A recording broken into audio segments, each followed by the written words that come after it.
Welcome back everyone to DBDLeague. This is day 8 of the All Hallows League, the spooky season, and we are here with the final day of the group stage. Don't worry though, final day doesn't mean we are leaving you after this, because we have the playoffs following next weekend, and then it's also the moment where we are starting the special Halloween balance to add some extra challenges. For today though, the challenge for the teams is going to be reaching the cut and making it into the top 8 of the tournament. For that we are having, for example, Eunoia playing twice today, against Misery first and then later on against Calamity. Misery coming out from yesterday again for a new challenge, and Infinity facing Oracle. A stacked weekend ahead of us, and for the first match of the day we have the caster that yesterday made a very successful debut into DBDL, so it's the perfect chance to bring him right back onto the stage. Zach, welcome in. How are you doing today? Hello, I'm doing a lot better. Thank you very much for having me again. Back-to-back matches. Yesterday went very well. I had a lot of fun, and I'm very excited to cast the final day of group stages today, I have to say. And it looks like we have some really good matches ahead of us, really spicy matchups. So I'm excited to see what the players are going to do and just how the games turn out, to be honest. Absolutely. We have some sort of mini grand finals, you could say. For example, Eunoia facing Misery. If we are taking a look into the bracket, which you can do at home, by the way, by typing !bracket into the chat, then you will find yourself in the middle of the fight that is currently going on in Group C. There we have Misery with one win over Kichase. They had to say goodbye yesterday. Greetings to the Japanese community, but now Eunoia is in the way. Calamity has 2 wins already. They are sitting there on the top of the group at the moment, not feeling too pressured, but Eunoia already has a win as well. And the big thing is Eunoia only had 1 game yet with a win. Misery had 1 win and already lost against Calamity. So if you want to keep up the hope for the playoffs, you must take the win against Eunoia. Otherwise, you are going to say goodbye right here. So a little bit of a final situation for Misery. We can only hope that they can play out the experience that they gained throughout the years as the representation of the American community. Because on the first set, our Oni, you want to have one hell of an experienced survivor team. Yeah, absolutely. I mean, coming off the back of Misery's match yesterday against Kichase, they showed a really strong survivor performance. And, you know, with Oni, you just have to deny that first hit, deny the power, deny the snowball. And they showed really yesterday, like, why they are a great team, the NA visiting team. I'm just super excited. The Oni game is just, can be so chaotic and they can go downhill so fast. So I'm really looking forward to how these survivor teams handle the pressure against such an oppressive killer, and just trying to deny that momentum going into the first match. Yeah, Oni game, you mentioned it. The big pressure is that you really cannot make a mistake, which is sometimes getting even more dramatic when you see the context of the game. If it would be any sort of group stage match where you are basically just setting the tone for the tournament, all right, something can go wrong in the Oni set, you can take it back later. But on a day like today, where you're basically out of the tournament in case you're dropping this best of 3 towards your opponent, it has a different meaning when you're taking the first hit on the survivor side. Or yesterday, we saw it very wonderfully executed by the survivor team of Kichase, hiding for an entirety of power, and then as killer getting nervous and basically realizing maybe I was a little bit too confident, putting too much risk on the table. So we really need to find a good balance here tonight, especially considering that Eunoia has this second game, basically a second chance later on against Calamity. Second set for today, the Slinger, not really played yet in Comp DBD. Not so much of an arrival, you could say, of the killer. Not that accepted yet, but these teams chose to bring him on the table. more specifically Eunoia. Zach, maybe where do you see the potential here bringing out the Slinger against an experienced team? Well, I think it's going to be all in the aim and the trick shots for me. I'm looking forward to see some spicy hits. But I think it's, I mean, two very different killers. Slinger very long range, but there is a lot of pressure to hit those shots. And honestly, if you are missing those shots, if the survivors are able to dodge out, like there is nothing really you can do. So I think it's a massive skill matchup, and just seeing how well they play around that power, to be honest, and just translating that into the pressure, the win. But yeah, a contest for sure.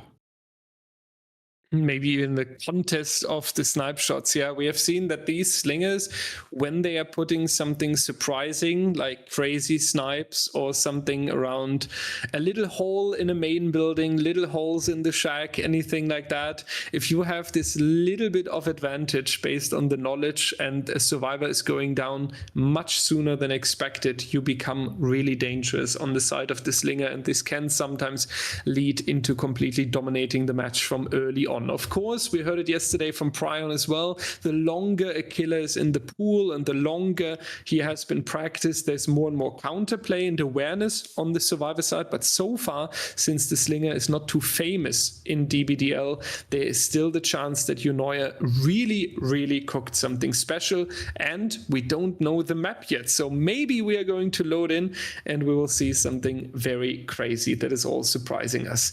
Surprising to me is also that the Plague is coming out again, because she's not the most loved in the comp environment, yet you're all aware it's my favorite killer to watch based on the tactical decision making. Do we cleanse? Where do we cleanse? How much risk do we want to take with infected generators? And then on the other hand, some really oppressive gameplay from time to time when the Plague is going into the power and has this snowball potential. Here she's on her home map. I believe she got released on the Temple of Purgation, if my notes are right. Yet, Zach, I must say Temple of Purgation was surprising to see the Plague there, just based on the huge size that this map is bringing on the table.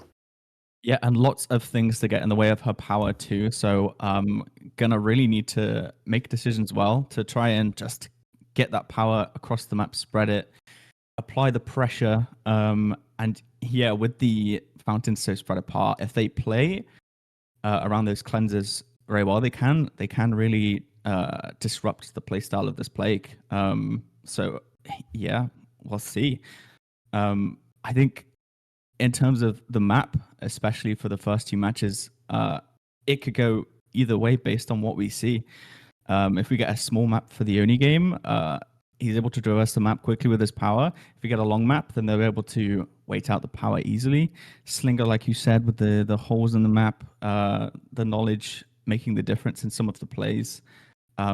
So yeah, the killer powers that we're seeing, I think the maps definitely have somewhat of an influence, and how the players really adapt to that is gonna really make a difference in the games, I think. And that creates the most exciting games as well. Again, saying that Temple of Purgation didn't get yeeted out with the bans for the tiebreaker was really surprising, because after they knew it's going to be the Plague, I was really not expecting that anyone wants to play on that map. I would have even thought that something that they did get rid of, for example, an RPD with the hallways, is sometimes the better environment to deal with as a Plague. Of course, you will struggle a little bit going upstairs, going downstairs, locating the survivors, but once you are in that chase, the Plague really not having to deal with the big size in the first hand, wasting a lot of time, and then also becoming brutally dangerous when running after one survivor in the hallway and just being able to puke straight onto them. Ladies and gentlemen, the players are getting ready in the background. That means that we are going into the first trial in just a couple of seconds. But one thing needs to be done beforehand, and that's the predictions. And as always, I'm not predicting first. I'm always throwing the other casters Mathis under the bus. So, Zach, Misery or Eunoia? Best of 3 with the Oni, Slinger, and the Plague. Who do you see as the stronger team for today? That's very cheeky of you, considering it's my first prediction as a caster. And it's such a high stakes game as well. To be honest, Misery Survivors really impressed me yesterday, so I have high expectations for them. I think their backs are up against the wall, so I think they're gonna perform today. I'm gonna say that Misery takes this. As for the score, considering that Eunoia also want to do well, I'm gonna say we'll probably go to a tiebreaker and we'll see that Plague game, I think. But for the Misery win. Can totally understand that prediction. Eunoia is, I would say, fan favorite sometimes because they are a newcomer team. They have fought their way into the All Hallows League. We hosted the Weekend Cup between Season 9 and All Hallows League, and there they have taken the win. And that's why they are now here representing the newcomer teams, the fresh blood, you could say, in the scene. So a lot of people on their side, me a little bit as well. I would really love if we see more newcomer teams, more, new gameplay approaches, new strategies, new names in the playoffs as well. I think this keeps the comp scene alive and blooming. On the other hand, Cynic has now left the competitive stage, so Misery really the only remaining competitor and representative of the American scene. They are great to work with. They are very stable with their performance. So I wish that Misery is going to take this one, because then we also have the responsibility on Eunoia winning against Calamity later, which ultimately brings a lot more on the table throughout the day. So I go with you, Zach. You were very right. The performance yesterday that Misery has shown us was very impressive indeed. Vistoris is coming out on the killer side for them on the Oni. Cold Tower, very classic, very good map to play on. Metox, Sponge, Alxi, and Rushi are taking the responsibility for Eunoia on the survivor side. And it seems like we already decided that the first chase on the main building will be taken. Some Onis are trying to avoid this, especially when they're not having the brutal strength for getting rid of the walls a little bit quicker, or the Bamboozle blocking a window. But it seems like Vistoris is totally fine getting rid of some pallets here and there around the main building and getting the first chase started. If this is a good chase though, then Urushi has a good chance to set a tone for the rest of the trial here. I mean, to be honest, there's no Bamboozle or brutal strength in play, so he's going to be able to absolutely abuse this window as much as he likes. I think the Oni, though, with the play with your food, probably doesn't want to commit and maybe try and farm that Renato for some stacks. As you can see, he is zooming already, those 2 stacks, and that's going to really help him trying to get that first hit, to be honest. And he sees some scratch marks, so already on to the next chase, and it's in the shack area. It looks like he maybe doesn't want to take that though, going to sort of more mid-map area. I believe he just saw someone there across in the distance, and yeah, the caught out in a bit of a, well, running towards the main building. Yeah, going to go around. I mean, this is just a matter of time. There is a pallet out in front of Filler. See how he plays it. But yeah, I think this is going to be a first hit here. Yeah, nice early first hit there. And yeah, he's going to be following this Dwight, farming that power, and the game now I think is going to take a bit of a different turn. The pacing's going to change. Might be breaking it, and yeah, it looks like the Dwight is at the zone. This might be a quick down. Yeah, very surprising that Dwight decided to hold W towards the stronger filler pallet. A little bit greedy there, miscalculating how quick the Oni would be. Visto is very happy with that injury, but decides to not follow that survivor. The ideal start for an Oni is getting the power after the first injury as quick as possible. The ultimate dream start is then if you can put Maddox into the dying state with just another M1, and then after applying the first hook stage, you have the power for guarding the hook stage and having a little bit of mobility for scouting. Power has been earned now by Vistuis. On the other hand, or the downside though, we do not have a down just yet, so we now need to find the next survivor in chase. So Roshi here with the balanced landing, making sure that there is some distance being taken, so that's not really the chase you want to take, as the survivor has no problem making it over here towards this almond tile, and then later on the Vistuis decides to go towards the generator, getting the 5% application of a regression, taking the play with your food. We already have a 10% of extra speed, which is going to be dangerous for the other survivors though, but so far I must say Eunoia is doing a really good job in being careful and not handing out the dream chase to Vistuis. Yeah, so also all 4 survivors healthy, if you noticed on the Dwight there, but he had in his rank very self-sufficient in terms of healing, but he does decide to pop power, knowing he's lost that pressure. He wants to try and get some points here. Let's go that first. Taking the chase onto Shaq. He is in power, and I do wonder if those 2 of your food stacks work with his power in order to make him a little bit faster and more scary.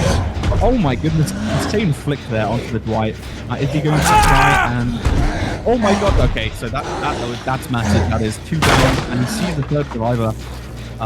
Very, very strong first power here from Vistuis. And the Eunoia survivors are all up against the wall all of a sudden.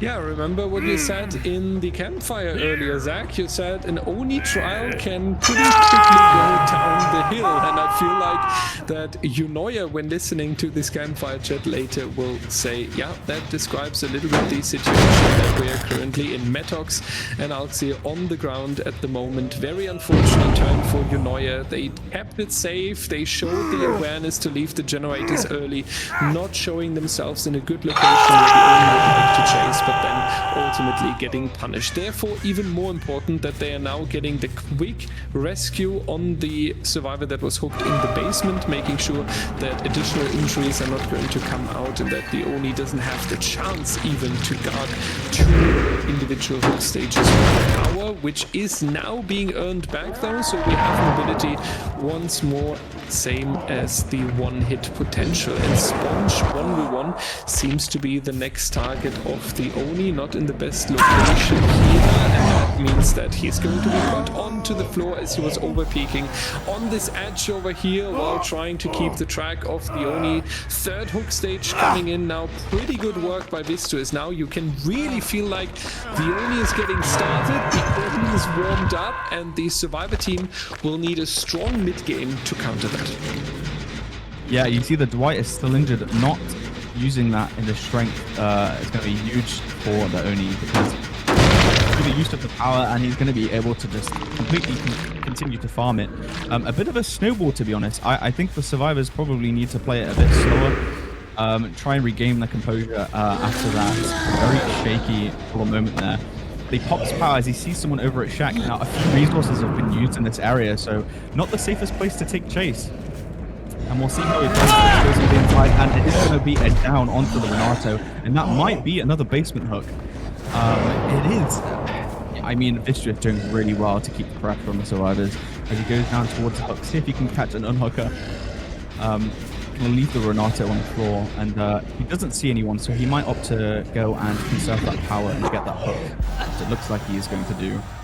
He does still have 3 pain red stacks at his disposal, so he's going to be able to secure that aggression. And having 2 survivors on the hook at any one time for an Oni is just absolute perfect scenario. So really good stuff here from Vistuis, and the deliverance coming through, trying to deny that pressure and just make sure this Oni cannot snowball. If I was Eunoia, I would just opt to reset here and see if they can regain some of that pressure that Oni is absolutely putting on them. The pressure is rising indeed. Eunoia needs some good chases in the mid game now, getting themselves some time, especially for the generators. A 4K on 4 gens is really not how you want to open a best of 3 that ultimately at the end decides a little bit about moving into the playoffs or not. Keep in mind, everyone, for the context, yes, Eunoia has a second chance later because they still have a game against Calamity, but if they would take the win over Misery, they could already buy the ticket for the playoffs early on. Therefore, it is important for Vistuous to go for some additional pressure, as he needs to keep Misery in the tournament as well. Unfortunate that he didn't wait a second longer, so the ace would have vaulted straight into the power there, trying to locate the survivor regardless, but not possible for now. That makes a lot of sense that he's then returning. Unfortunate use of the Unbreakable there by Urushi would have maybe been an idea to keep that perk and make use of it later. Instead, second hook stage onto Urushi, 70% over here on the top side, 90% on the generator at the bottom. So Eunoia, in all this chaos that we have seen, in all this disadvantage of a position they have been in, they still made sure that the efficiency on the generators is not forgotten. And that honestly is pretty impressive, because very soon we are going to be on 1 generator remaining. Yeah, very, very smart decision to pick out those generators. Probably understand that the Oni's power is... honestly, the pressure that he had at the start of the game, probably realizing that it's probably better to focus on the gens and healing, I guess.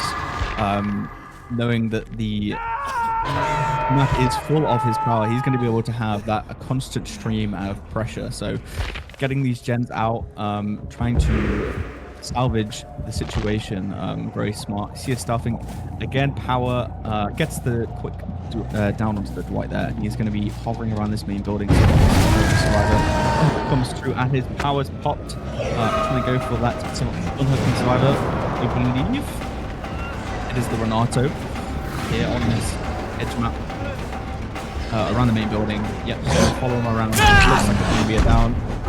Is he going to opt the hook here, or is he going to try and make more use out of that power? He is going to hook and secure, I believe, the second stage on the Renato. Oh, never mind. The Renato is dead.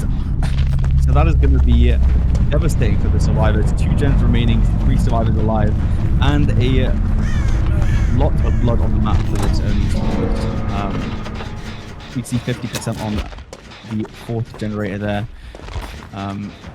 Ace maybe trying to stop. He has found the tap sponge at Shack. Will he commit this chase there? And he does have power, so he might be able to get on that chase there. Just patrolling generators, I think. I think he wants to maybe switch to protecting them. He knows he has his power. And yeah, I think the Eunoia survivors are playing this pretty well, considering the pressure that has fallen on them. Yeah, Eunoia, after losing 1 survivor, of course lacking the efficiency a little bit, but there is still the chance. We have 2 survivors, our Tab and Ace, that can be hooked for 1 more stage before leaving the trial. So there lays overall 2 minutes and 20 seconds of extra time. Unfortunate for them that Vistuous has the power back, so the pressure will remain on a very high level. Metox taking over the generator here, 10%. Though he had so much pressure early on. Sad to see on the survivor side when a generator that you really planned would be completed is then taking such a regression. What a great move here by Sponge, making sure that he remains protective, but at least a quick to the floor. But it follows right after. Sponge losing the 1v1 on the Shack pretty quickly and being thrown onto the hook. Yet the good news, if you remember, 70 seconds here for Sponge before ultimately leaving the trial. Our Ace is the healthy survivor, can certainly move in and take the trade in worst case, but Vistuous with the blood bank that is now here present on the call tower, back towards the power already, scouting the area, even taking care of the edge map. And this is sometimes where you unexpectedly find a survivor, and now Zach, this has the chance to be turned into a 4K in a couple of moments. Absolutely has found the healthy ace, and he's going to be able to get the down so quickly onto him, and he's going to opt to look around for this Dwight. Has a suspicion that he is down on this main generator in the corner. As you see, they were focusing on generators, so I wouldn't be surprised if he finds the Dwight down here. Sees a leading trail of blood over there, and yes, they do go for the unhook, trying to combat this pressure. Yeah, Eunoia gonna have to fight hard to get out of this dire situation, but he has found the Dwight, who is on death hook. And he opts to pick up the ace, secure that stage, knows that the survivor's in the area, not working on gens, and I imagine he's going to get his power back very quickly for another repeat cycle of this. And yeah, I think that this is going to be very difficult to progress this match for the survivors. And so we'll see how they can do. Again, trying to keep the unhooks coming quickly. They do not want to let the pressure get to them. But yeah, power back immediately. And he has information on all of the survivors right now. Tap's going to go down. I wouldn't be surprised if he decides to slug here. But no, opting to get that second survivor out of the trial, making it even more dire and impossible. They've gone down to that main generator there, probably the most progressed on the map as far as I've seen so far. And yeah, Detective Tap going to be leaving us. White is in the area. I don't know if he was spotted. But yeah, Vistuous looks like he might be going to check this generator. Yeah, a bit suspicious to see if the last survivor is here. Applying the eruption, popping his power to do a bit of a scout on the map. And yeah, I think this is looking pretty over dire.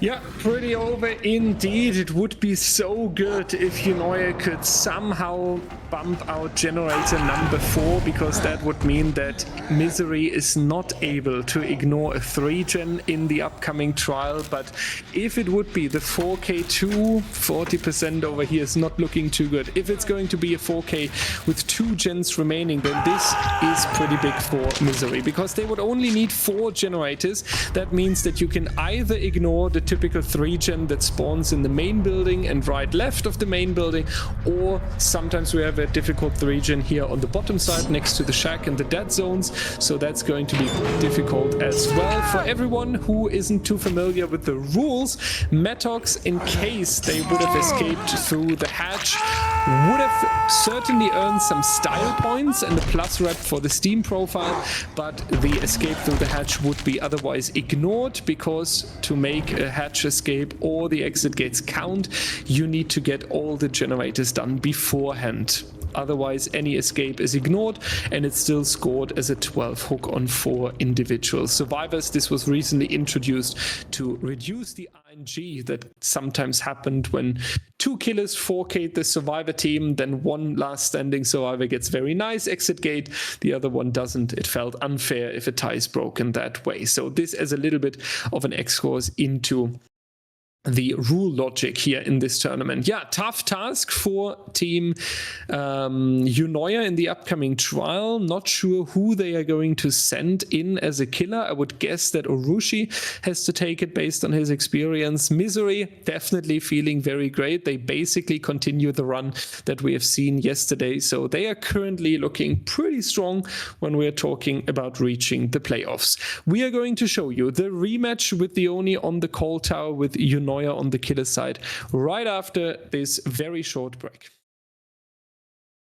Welcome back, everyone. Sorry for the little delay, but we were loading in and couldn't take all the players with us, and afterwards we faced a number of lobby crashes. Then we had to figure out if the perks of the killer appeared visible for the survivor team in order to check if only the survivors are allowed to change them or the killer as well. And here I would like to give out a shout out to Team Misery, saying very instantly, yeah, we saw them. If that helps, he should be able to change the perks as well. And this is not the first time that Team Misery is absolutely stunning us with fairness and sportsmanship. Big shout out and a big applause, please, for Team Misery here. They are very known, at least on our end, for being like that.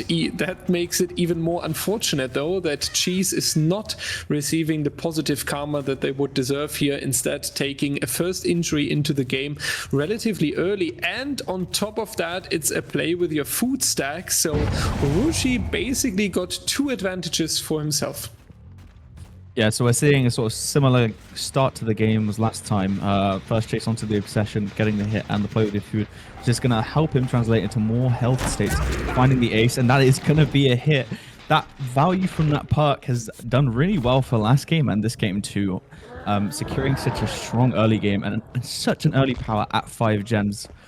Corrupt Intervention still in play on the main side of the map, and maybe spot out some scratch marks and finds the Renato, but the sprint burst, making it all the way to Shaq. Very strong area of the map. He might not chase it. Decides not to, goes off to see if he can find another survivor. Knows the ace is in this area. Here's the pallet drop, of course. Gonna know the ace is hiding in this area. Does spot him out there, so gonna play this tile as best he can. But unfortunately losing the 50 there on the mind game, and gonna lead to a first down here. Looks like they're setting up for the save, trying to deny that Oni pressure because of a shaky start to the game. And yep, what a great start for Eunoia on this killer.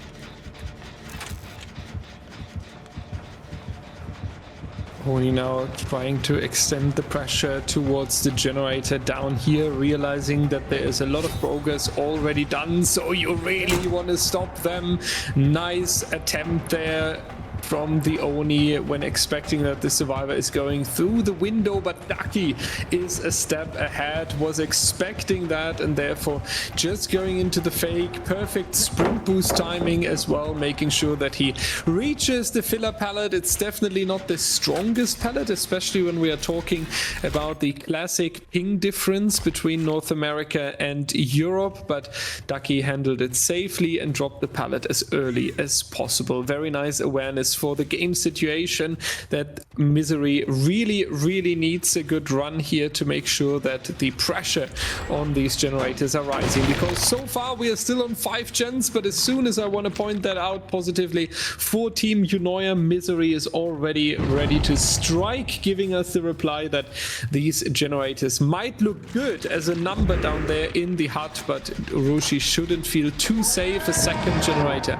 might come out in a couple of seconds if the Oni is not straight up going towards the bottom side of the coal tower. Vistra is working on the main building with the balanced landing. We really see that Misery is not only spreading out on the generators, but they are also trying to get the most advantage out of the perks build that they applied on each and individual survivor. Really nice to see the balanced landing being used as a tool of safety when working on that generator. And now Rushi, though, realizes that this is his window of opportunity where he needs to strike, and we need more than just 1 down in order to bring Eunoia back here, especially considering that Misery only needs 2 more gens in order to take the first win here.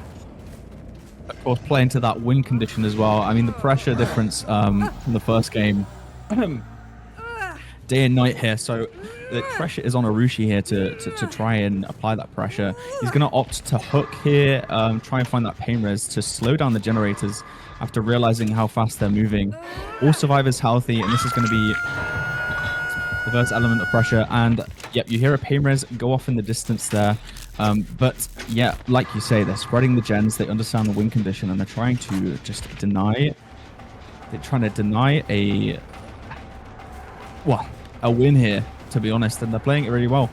As he finds the second survivor at main building, probably doesn't want to face that, probably wants to secure the hook, try and find any hookers, and yep, he's a survivor that can hear the gen progression, and it's probably very good for him that he's hooked a survivor near these gens as well, so he's able to manage both pretty well, but they're going to just cranking out. So they've got 2 gens on go, very close and very, very close to losing this match already so early on. Yeah, it's definitely a lot more work that is needed here to make sure that the performance is going to match the expectations. You can also see Misery not really caring about the survivor that is currently on the hook here, and that's very understandable. You have Ducky over here basically threatening the killer with the unhook, keeping him busy! No way! That is moving it like that! What a giga chat move by Ducky! I hope someone is going to clip that, because that should be on the BBC News later on. That is too good to be true. Ducky here, what a timing to move into the back of the killer and then into the face of the Oni, repairing the generator as well to celebrate that Misery has just taken it. Generator number 4 seals the deal. Zach, this was so beautiful to watch. Ducky earlier with the great chase. Then yesterday we have seen him a couple of times taking responsibility for Misery. Now with this very cheeky move in the bag of the killer, this was it's just beautiful. Yeah, I think Ducky might be getting an offer for a 1v1 at Cowtree after this game, after that, to be honest. Absolutely newsworthy, that. My goodness, the timing, you just cannot make it up. But unfortunately for Eunoia, there's going to be 1 generator remaining, securing the win for Misery. And honestly, what a way to finish up there. Ducky just completely wasting his time at the hook and then just doing that. I honestly, I'm so glad that happened. That was so funny. And yeah, Urushi just gonna try and play for the best result as possible. The finesse coming through, avoiding that down and running to Shaq. Ducky's still on the hook here, gonna be scouting around to see if he can find a survivor lurking around for the unhook through the main building here. Knows the ace, I believe, is at main building with Balanced Landing. And does find him. Is he going to be able to get the down? He is. Brilliant. So that is going to be another hook stage. Going to conserve that power and just try and maintain this pressure and trying to translate it into other downs. But yeah, really fantastic series of events that just happened right there. Very, very good. Beautiful when Misery is riding the wave of success here. And you mentioned it, Urushi is trying to get the best possible result because it is going to impact the upcoming trial. Misery will stay on the survivor side, and there's nothing more dangerous than a survivor team with experience and confidence, because they just took a trial very, very wonderfully. And for Urushi as well, because I am thinking that Urushi is also responsible of taking the Slinger, so you would really like to have a 4K for yourself, realizing that you can keep Misery under control, that you are basically confident, knowing, okay, this trial didn't work in terms of the win condition, but when we are talking about me trying to get the best possible result in the upcoming Slinger game, I am certainly able to turn this into a 4K. This is the reason why Urushi better gets a good result here. We need to add a lot of additional stages though to reach that, and Misery is only away 1 generator from reaching the end game. Cheese in the locker over here, very nice hide and seek as well. Urushi not expecting that. Vistuous is going down in front of the main building. Eruption is coming in, triggering a little bit of a regression on the generators, but it is ultimately not going to do too much, because the final generator, if being done effectively and efficiently, should pop regardless. Yet I'm surprised that it's not just there. I maybe was a little bit too optimistic, but with the double up now they might go. Okay, yeah, main building is like this as well. I was saying, I was wondering for a second, where's all the progress that we have seen earlier on Team Misery, but there it is. So one generator will definitely be completed while Cheese is getting through the window here in time, and that marks the first set point for Team Misery. Very, very well played. Eunoia under pressure. They can buy the ticket into the playoffs when winning over Misery. Then they wouldn't need the win against Calamity any longer. But so far, it seems like Misery doesn't want to hand it over. Yep, absolutely. Endgame hit here. Found the Renato. Managing to dodge out on that one. Ducky absolutely showing very good play here in this game, to be honest. And the power has run out. I'm not sure how much he has left on the map. But yep, I mean, it is just a case of opening those exit gates and getting out of here, to be honest, for the Misery survivors. It would probably be very, very nice for Arushi to get the kill onto Ducky. Definitely a rivalry going on this game, to be honest. But yeah, they're just going to be stealthing, trying to work on these exit gates. I think he's got very good exit gates on sort of the same side of the map, so he's able to watch these. Yeah, sees some progress on that gate. Maybe it was Cheese on that one. No blood orb, so would indicate a healthy survivor. Ducky on the other one. Yep, and it is just a matter of time. Pops power. Okay, so he does get power, and see if he can get a kill here in the end game, but it does not look like it might happen, to be honest. Yeah, gonna leave there, and Cheese going for hatch. And that's gonna be the end of the game. Really, really well played from Misery survivors. And like I said, you know, yesterday's performance from the survivors is just translating into today, when there's a lot of pressure and a lot of well, I mean, they need to win, so they are definitely showing that they are here to, well, not here to mess around, for sure. Yep, Misery setting the tone as early as possible here. Eunoia under a lot of pressure. They need to bring it back on the Slinger on the upcoming set, and we'll see if they are able to do that. We'll see you right after a very short break. Ladies and gentlemen, we are back on my personally favorite competitive map, the Torment Creek, with the Slinger, and this is exactly what Zach and me were speaking about in the campfire chat. The Slinger is not too often appearing in the competitive community, therefore if you know all these little holes, these little cracks where you can make a shot through, you might be able to surprise the survivors and get it down much quicker than they would expect. We are having the cigar add-on, meaning that we will see a lot of gameplay where we're seeing the shot and then just breaking the chain, because the stun afterwards that follows is a lot slower. So this seems to be the strategy here for Rushi. Survivors are trying to get across individual generators. Not too much progress just yet. Ducky in the first chase being ignored because he had a very wonderful time on the Oni match, so the killer doesn't really want to follow him. And here we are going to see the advantage from the cigar. Very short stun already on the back of the survivor. Again, even reloaded. That's going to be a shot over the pallet, and that should be enough to reach the down. Never mind. Vista is going on another turn, but then afterwards he doesn't have any chance anymore due to the ping. The vault was not possible. First down onto Ace. I think Orochi feeling very good with that, because we still have 5 generators to go, and the main building is certainly not the worst. Hook even able to carry it closer towards the active generators, so good work by the killer so far. Yeah, and you see on the loops all of the little nooks and crannies that he could shoot through. Absolutely, as we said, able to take advantage of that. Hucking down on main side, you saw that pain resin pop goes the Weasel.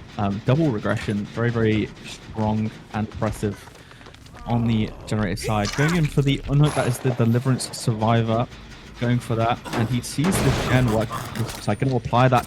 Pop goes the Weasel. That is, I believe, 25%, I can't remember, of that current progression. And just going to see where the survivors are working on these generators. Sees the main side generator being worked on, and I believe that is Meg, the Deliverance Survivor. So self-sufficient, and I believe, yeah, very nice shot there on the main window.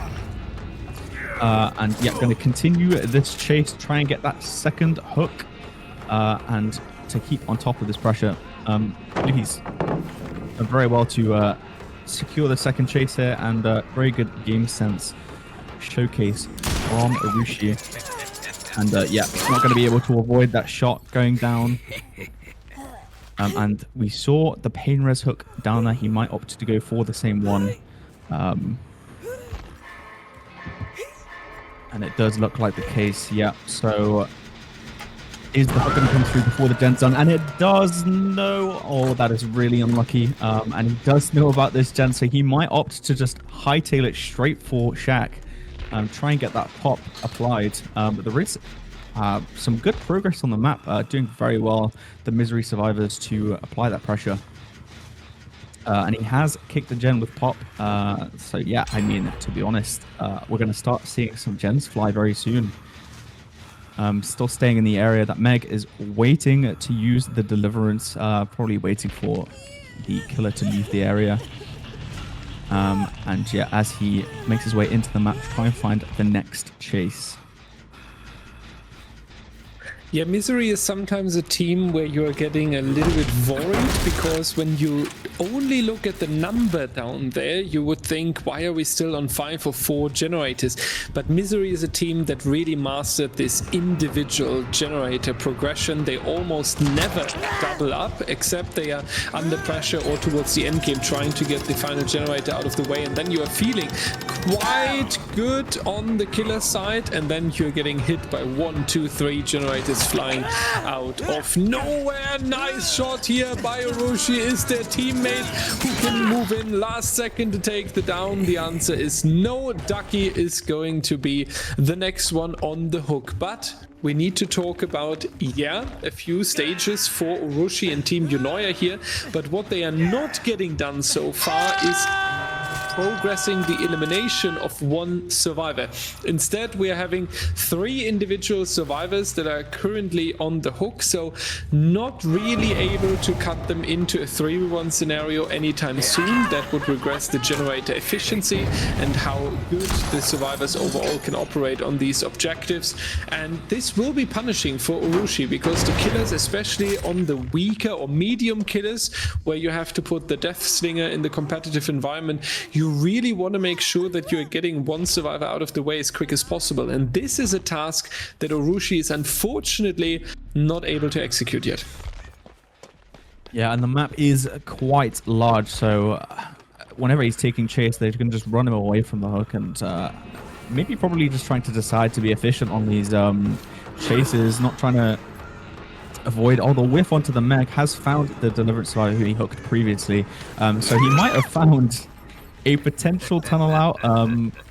I think maybe it was just a bit of a situational point for taking those chases, but he can see the gens are flying, so it may also be a point of just trying to secure the regression. But Misery are just flying through these.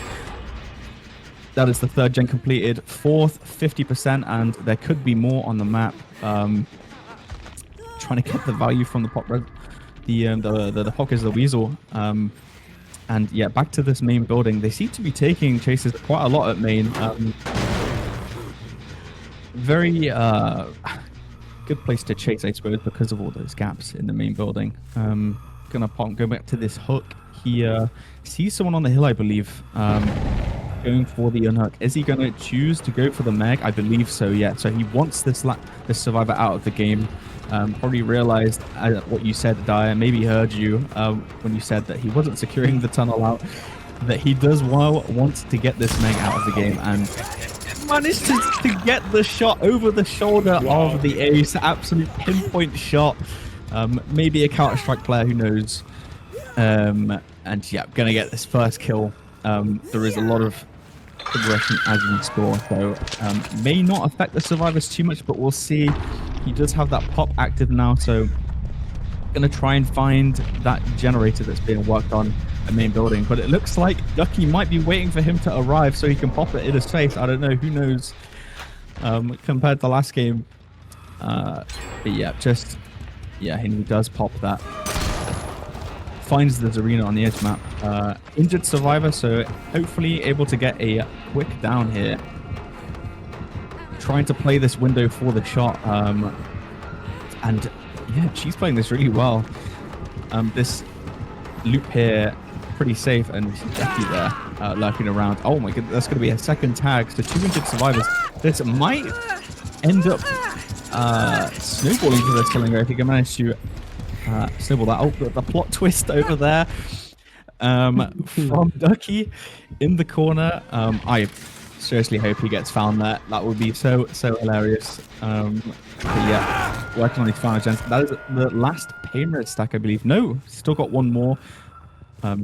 Maybe a bit suspicious of the. Oh, and he finds the Renato on the floor. Oh my goodness, that is absolutely devastating. Oh no, Dyer. What does this mean now for the game?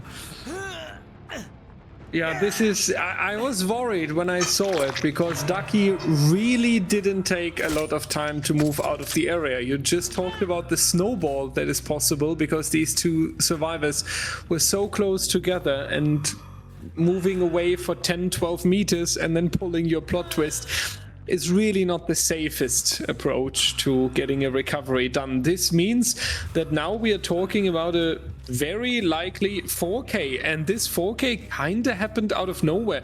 It all started to become chaotic when Vistris was not able to protect Abby, when we had this wonderful shot that only pulled Abby towards the Slinger and forced her into the elimination. After that, the two survivors that were teaming up, unaware that the Slinger would get so much pressure onto them out of nowhere, and then now ultimately with the plot twist not working out, there's the ace. We will see the shot, and we are dragging away the ace as much as possible. It will be a quick stun due to the cigar add-on, so Rushi might have the time to reload. Yeah, and he can land a shot before the survivor is going for the unhook. Nice patience, but then still going to miss the shot. This allows for one last rescue onto Ducky. It will be very likely a final chase, and I don't know if we can even call that a chase because that was so quick here by Orochi. Well done. 4K, one generator standing. Zach, so unfortunate for Misery because I felt like they had a good control about what's happening here on the Torment Creek, and then it all fumbled in a couple of seconds. Is this potentially the chance for the Eunoia comeback? Yeah, potentially. I mean, we've just witnessed a double plot twist, and the game just completely turned on its head so quickly. Maybe Ducky farming some minus rep comments on the profile after that one. Very, very unfortunate, and I guess bad luck, but yeah, that's a really good result. I think Arushi can be really happy with that. They had such good progression on the generators, and so it's really unfortunate for them to get caught out there and for the game to flip on its head. And looking forward to seeing the return fixture. We are going to be right back with that after this quick break. Welcome back, ladies and gentlemen. Yeah, after countless of restarts of the game, of the lobby, trying to join on this player, then on the producer, and back and forth, we finally made it into Torment Creek with the Slinger, and Matox is already seeing that we have a very experienced Slinger, knowing about this crack in the wall of the main building as well. Pretty good start for Ducky. We saw and heard earlier from the community as well that Ducky's Slinger is nothing you should underestimate. Now though, we can test Ducky's Slinger for Team Misery with a pretty difficult win condition. He would need to get a 4K with two generators still standing, Zach. Not really the win condition you want to face as a killer. No, definitely not. He's going to need some quick chases, some fast chases. He's going to need to find survivors one after the other in order to get the pressure he needs for this. He only has Pain Res. He has Corrupt slowing down the game, but that is now gone after the first survivor's down. Very quick first down. He's got the agitation to reach those Pain Res hooks quicker, and already we see 50% on a gen, and the progression is moving. The survivors know what they need to do, and much like the Oni game, just cranking out the generators might be the priority here, potentially. Torment Creek being quite a large map, so a lot of coverage, and Slinger not a very mobile killer, so he might find himself struggling to pressure the map if they play it right. Yeah, in case you're asking yourself, ladies and gentlemen, why in God's name would there be a no one escapes death if the win condition is 4k 2 gens?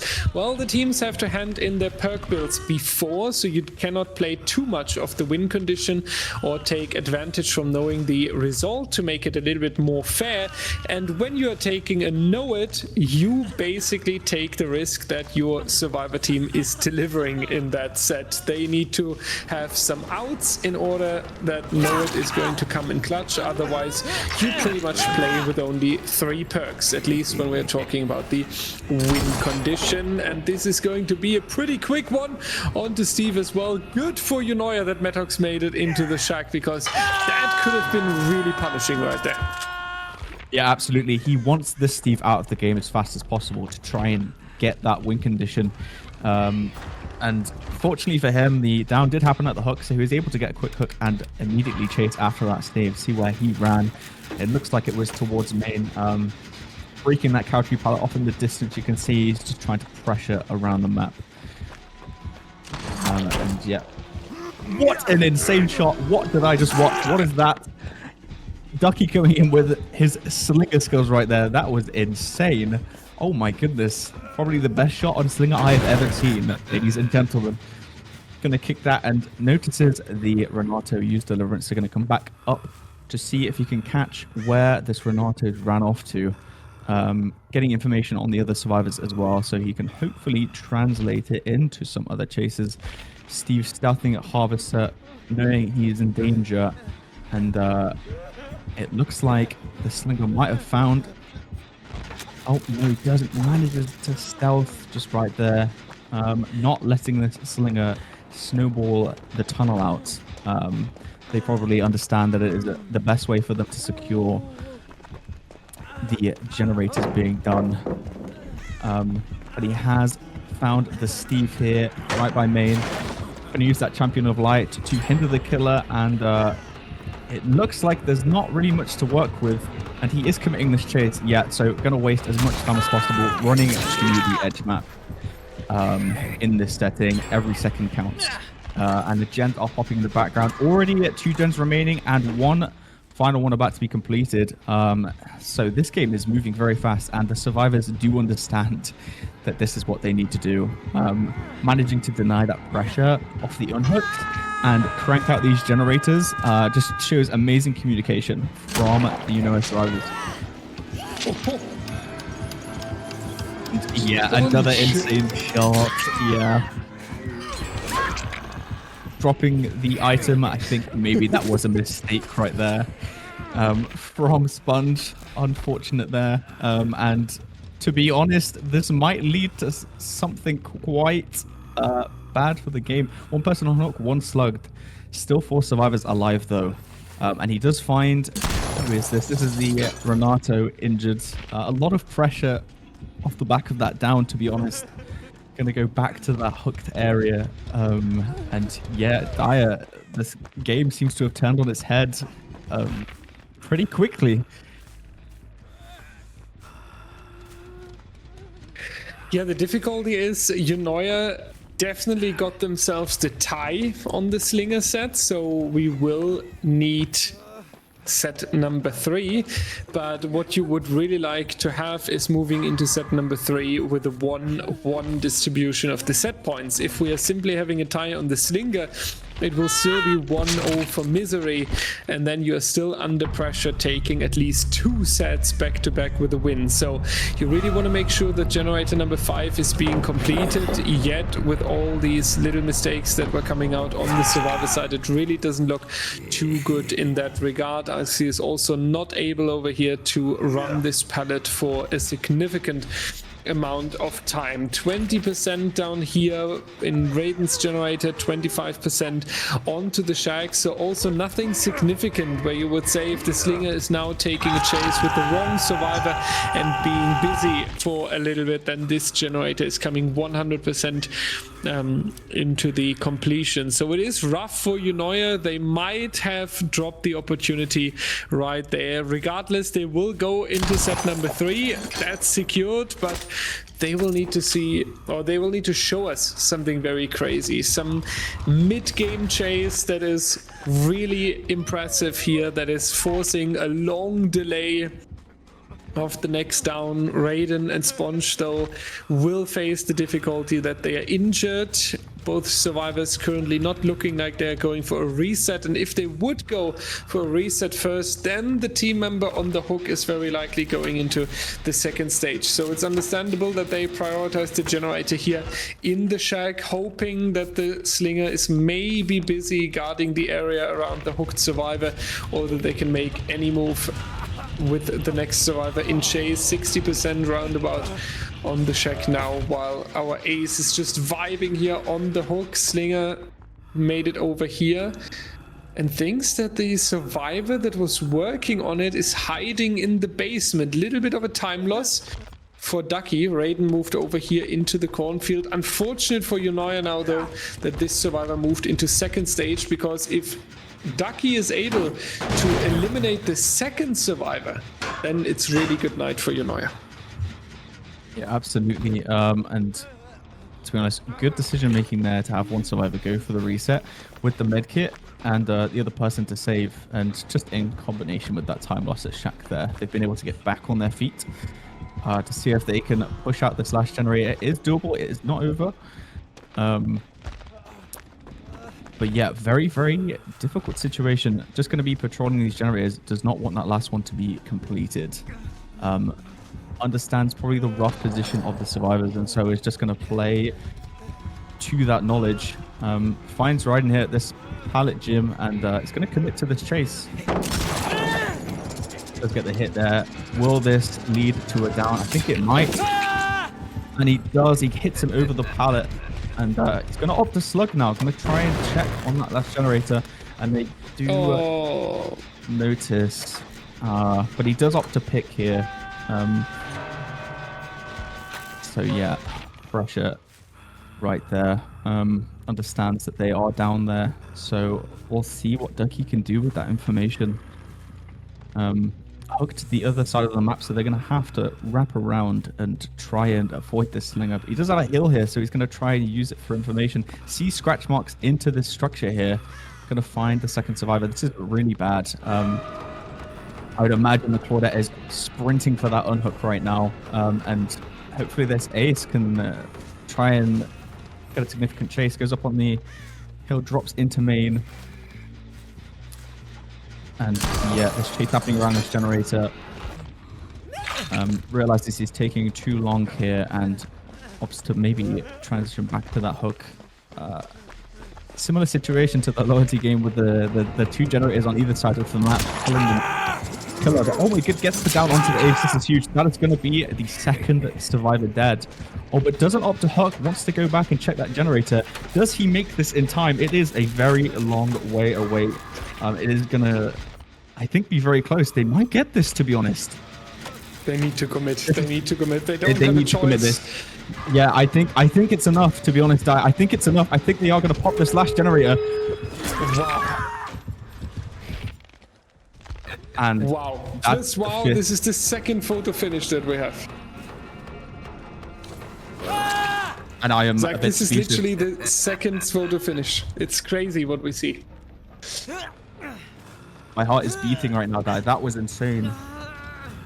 I don't know what to say. They played that so well to go for that generator there at the end and get it done. And that is going to be the 4K, but 5 generators completed for the Eunoia survivors. And yeah, truly a showcase. And to be honest, with all of the games today and the high stakes that we are seeing, and they know what they need to do, and it is just you cannot complain. These games are so entertaining and so fun to watch, to see how these teams play around these win conditions, how they make these decisions, and the communication involved is just really impressive. Yeah, you wonder now, right? how it feels for Ducky, who is taking the responsibility on the killer side. Played a very nice Oni match. Now you played a nice Blinker match for yourself as well, and then it's basically not working out by 10% at the end, not even 10%, 3 or 4% on one generator that you're not able to stop in time. Very sad for Team Misery and Ducky, yet well played by both sides. Eunoia ultimately taking the set point here. Good for them, because now the pressure is not so high on the tiebreaker set. And ladies and gentlemen, this will be brought to you in hopefully a very short moment, and this time we are hopefully not running into the server and lobby issues behind the scenes. The Plague on Temple of Purgation will bring the decision between Misery and Eunoia. We will see you after the break. Yeah, hi ladies and gentlemen. It's getting a little bit frustrating when you face the server problems twice. Again, players were not able to join any lobby. We had multiple game and lobby restarts. Yeah, we're moving as quick as we can, yet it's not great when we are having such a downtime. We feel like we shouldn't apologize because it's not our issue, yet we're obviously sorry that it impacts you in the audience, and we thank you a lot for your understanding. Temple of Purgation with the Plague, Raiden, Urushi, Sponge and Maddox here for Eunoia and Ducky once more. Third trial as a killer for him, for Team Misery, so a lot of responsibility on the shoulders. So far, Ducky has performed really well. This Slinger game was only lost by 5% on one generator, so I think Ducky has a good reason to feel confident that he can set a nice win condition for his survivor team here. Yeah, absolutely. Just pretty standard stuff on the Plague here. We see him applying the infection to the generators, trying to spread the infection. You can see he was running Thanatophobia, I saw. It's going to be really good for that power, finding the first chase onto Urushi. Very nice. And gets the reverse stun. That is very unlucky. Trying to deny that health state and quick down. Yeah, just playing this filler tile. I'm going to commit to this chase, potentially. Trying to mind game this pallet, which is very nice. We don't see any infections on the other survivors. They do not want to let that pressure get to them. And we'll just see as he goes around this pallet. Urushi playing this really well.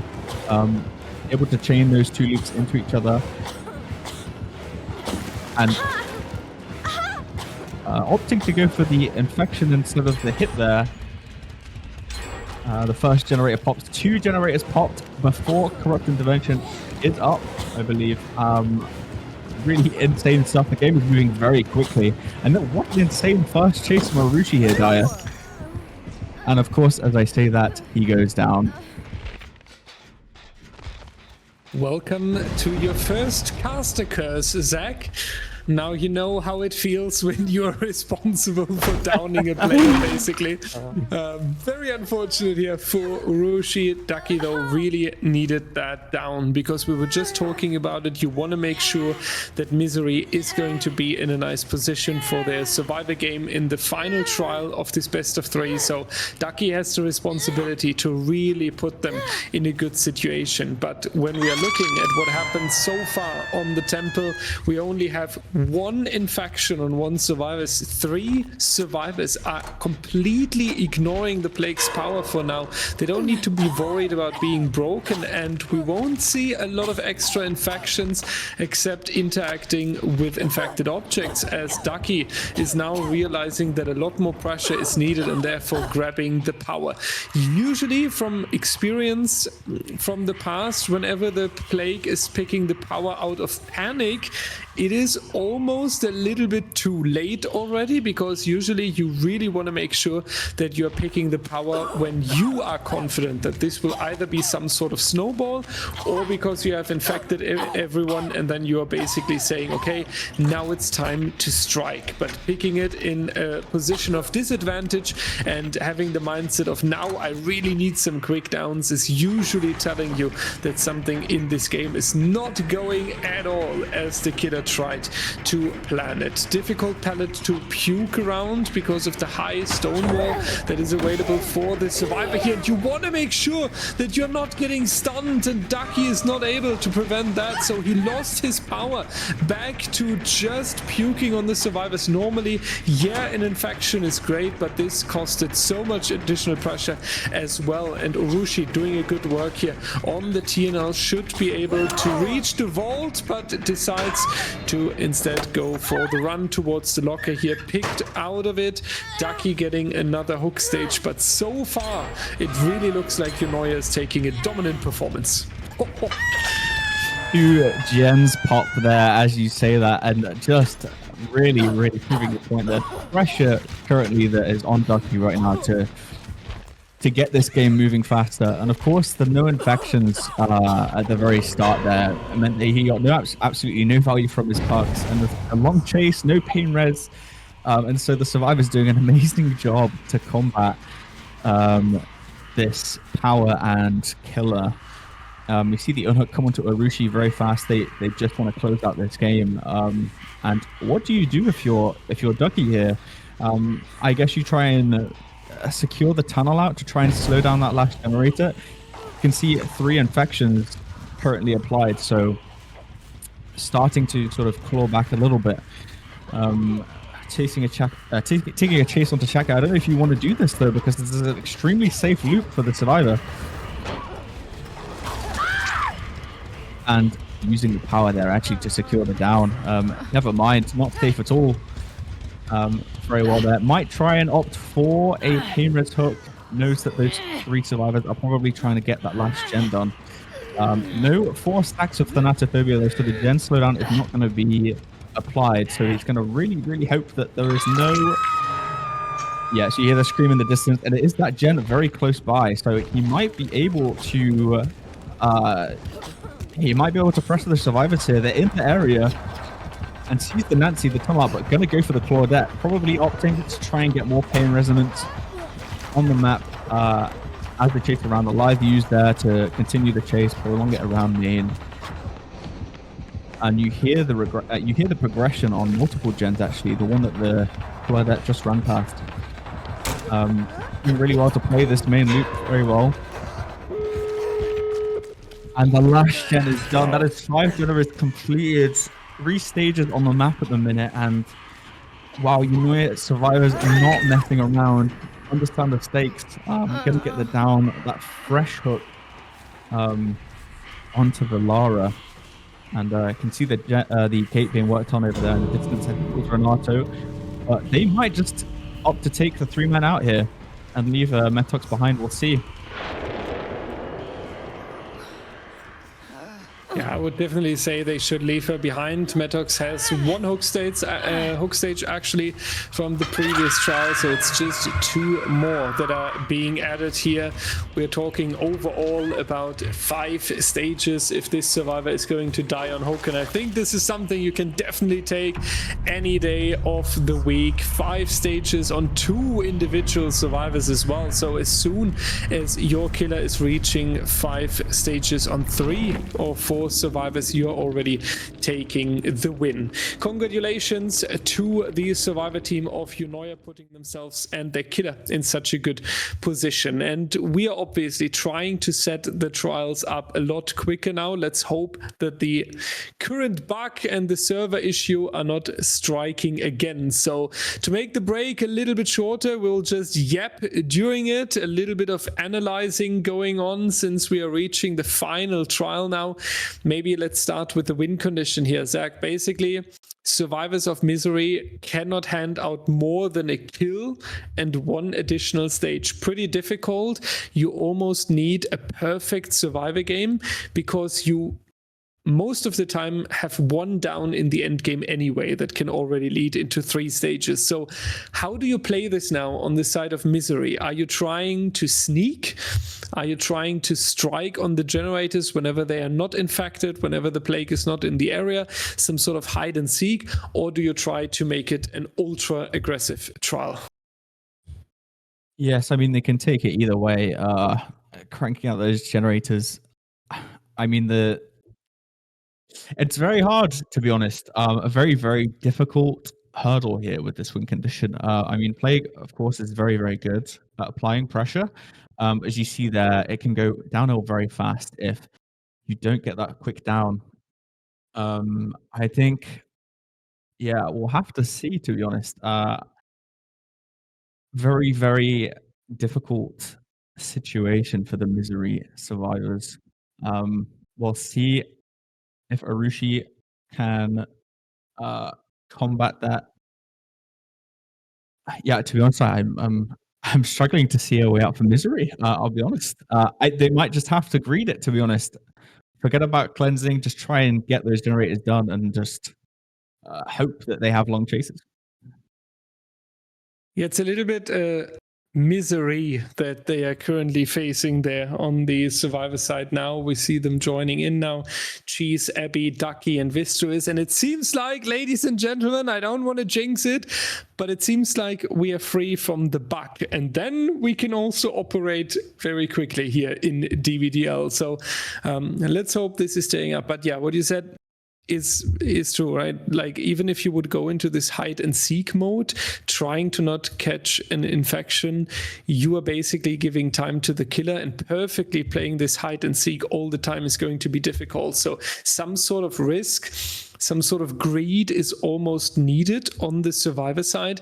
And I do believe also the key to the success will be the very first chase. The very first chase needs to be at least, I would say, 3 completed generators, because then you have a little bit of extra time while the killer is carrying the survivor towards the hook. You have the hang time of that survivor. A second survivor can go into the chase, and then you might be able, with a good coordination, to slam the other 2 generators if you have 2 good runs. But what you 100% need is this early game. So this is where the key to success basically lays. And it seems like the players are still good to go, so the hopes are high.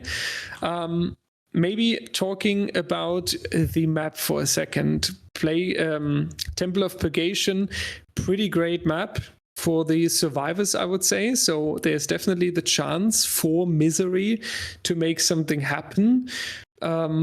Would you say that there's a special area that they should focus on for the first chase? Obviously the shack being really strong, or do you want to somehow find these filler pallets together in the open area? What is more success for you?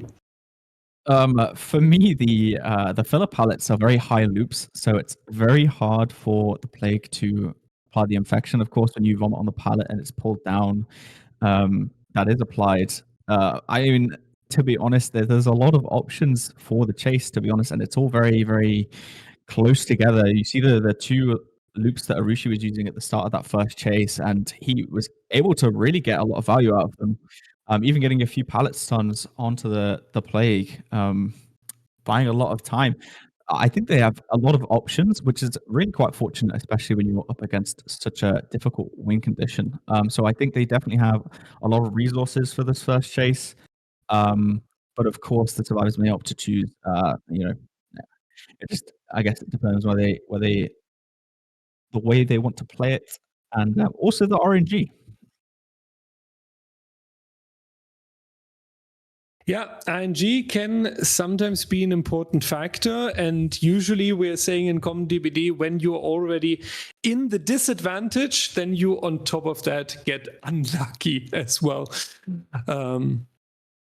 So yeah, let's see if this is going to be the curse for Team Misery here, that they might have a difficult RNG on top now because they already faced themselves in a position of disadvantage. We have the no mither, so one survivor doesn't need to worry too much about the infection, and also it's not going to be that easy for the Plague to go for a snowball with the power later and going for the full slug mode onto the survivors, as no mither is getting you broken, but in exchange for that you can always pick yourself up from the ground. Here we see the master of no mither gameplay, Cheese, being responsible for that, and we see Misery wants to take a slow approach, at least for the first few moments of the game. Here you don't want to be in chase instantly, because as we pointed out, you really want to make sure that the first chase is lasting long. So you don't want to be found in a dead zone. You don't want to be found too early, as all of this is saving a little bit of time for you. Reminder about the win condition, ladies and gentlemen: 5 stages on 3 survivors, alternatively 2 kills. That is what Urushi for Team Eunoia needs. And if we are seeing 4 stages only before walking out of the door, then Misery is taking it back on the survivor side. Zach, so far Misery with a slow approach seems to work on the active generators. We 100% have some progress already, but the no mither player is really not the one you want to have here to waste some time.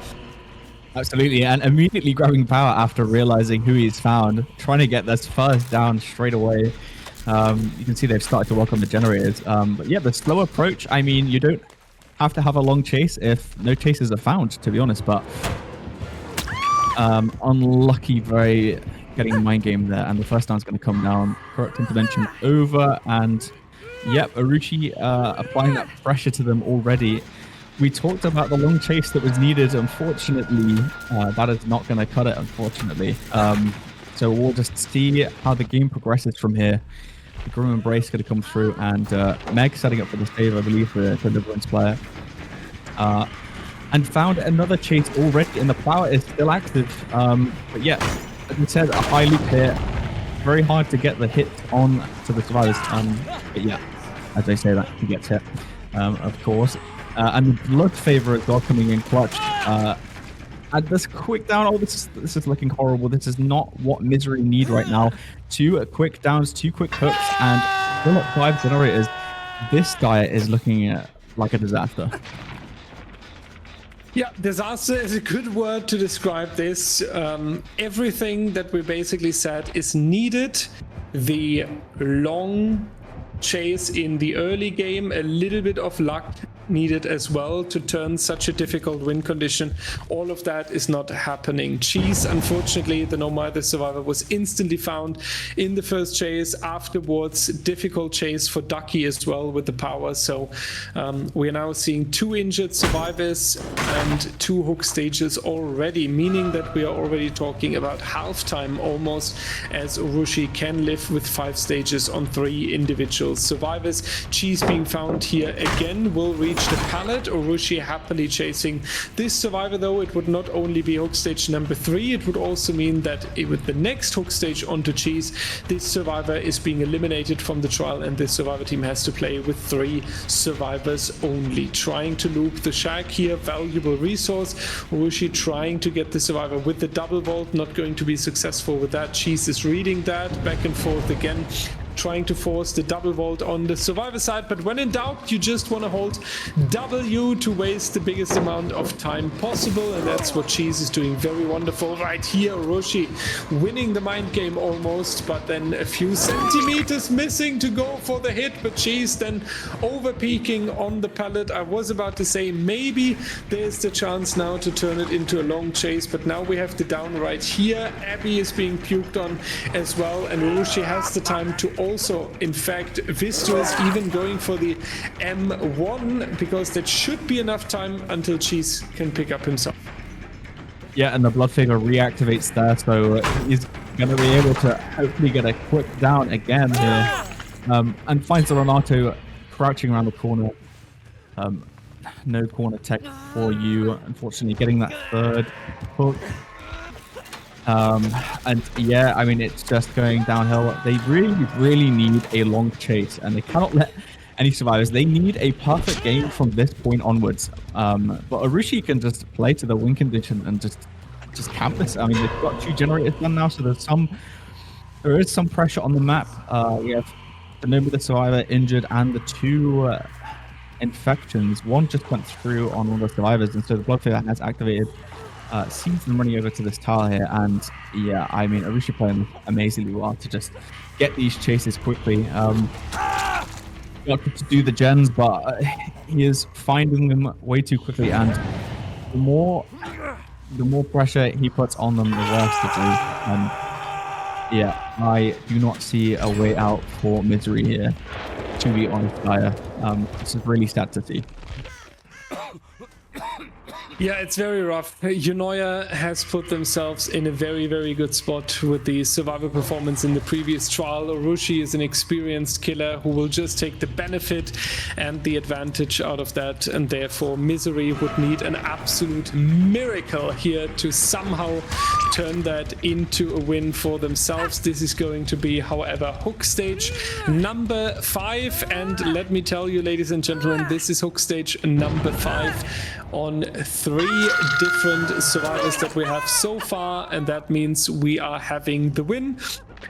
Urushi here clearly celebrating, saying towards Chase, this is not going to work, not the Nomai, not the cheeky plan that you might have prepared here. Misery, I would say, now needs to make sure that they are going to get some nice performance in for the end game, that they take some confidence for the upcoming tournaments, because Misery is saying goodbye in All Hallows League. Eunoia and Calamity will fight it out later who gets the top seeding in their group.